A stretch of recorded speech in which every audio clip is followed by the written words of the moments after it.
Sabedoria de Salomão, capítulo 14. Outro homem que vai fazer uma viagem por mar prepara-se para enfrentar as ondas bravas. Pede socorro a um objeto de madeira, mais fraco do que o barco em que vai viajar.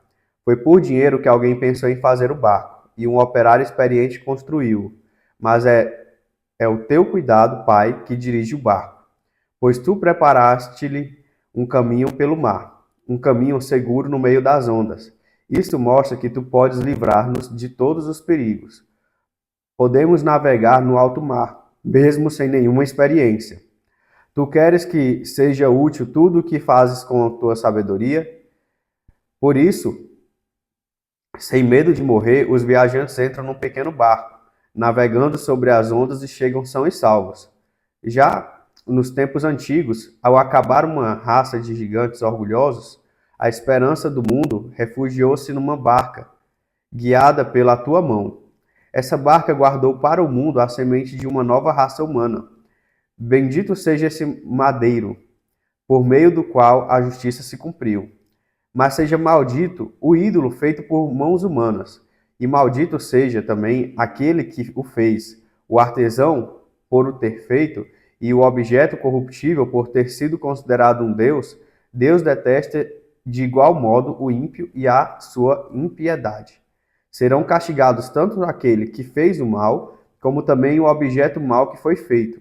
Por isso, Deus castigará também os ídolos dos povos pagãos, porque mesmo que tenham sido feitos de materiais que Deus criou, esses ídolos sempre foram objetos abomináveis.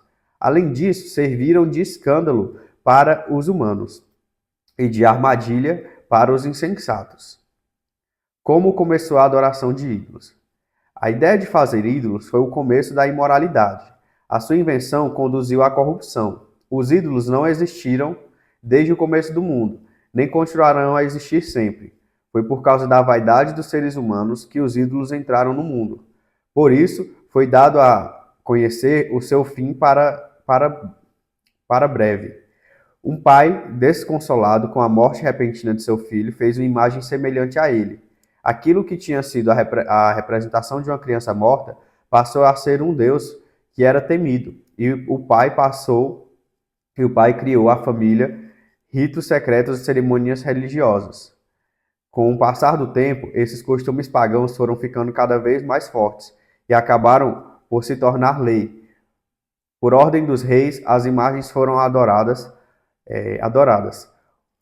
Por ordem dos reis, as imagens foram adoradas. Os que moravam longe de um rei e não lhe podiam prestar homenagem pessoalmente, imaginaram como ele seria e fizeram imagem dele que pudessem homenagear. E assim, por dedicação, lisonjeavam aquele que estava ausente, como se estivesse presente. A ambição do artesão fez com que esse culto se difundisse, mesmo no meio daqueles que não conheciam aquele rei. Querendo talvez agradar o governante, o artesão esmerou-se para que a imagem ficasse mais bonita do que a realidade.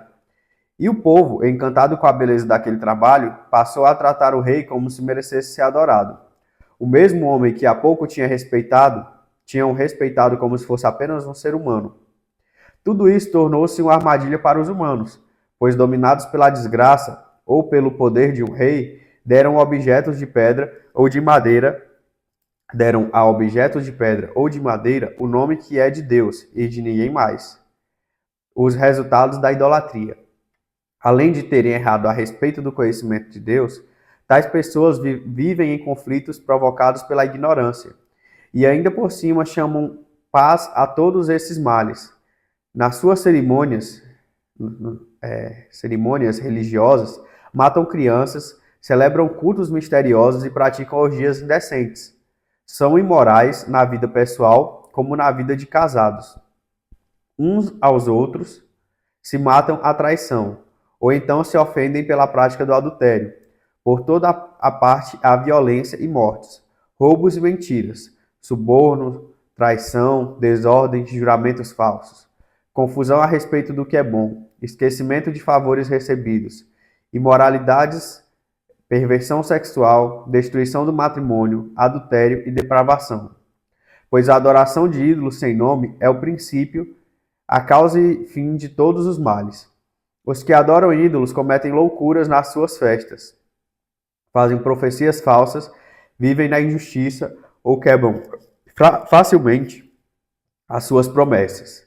Eles confiam em ídolos, que são objetos sem vida, e por isso pensam que não serão castigados quando jurarem falso, mas por duas razões receberão o castigo que merecem. Porque desta maneira, dedicados aos ídolos, estão errados a respeito de Deus, e porque desprezam tudo que é sagrado e juram falso a fim de enganarem os outros. Os ídolos pelos quais eles juram não têm poder para castigar, mas o castigo merecido dos pecadores cairá sem falta em cima dos injustos.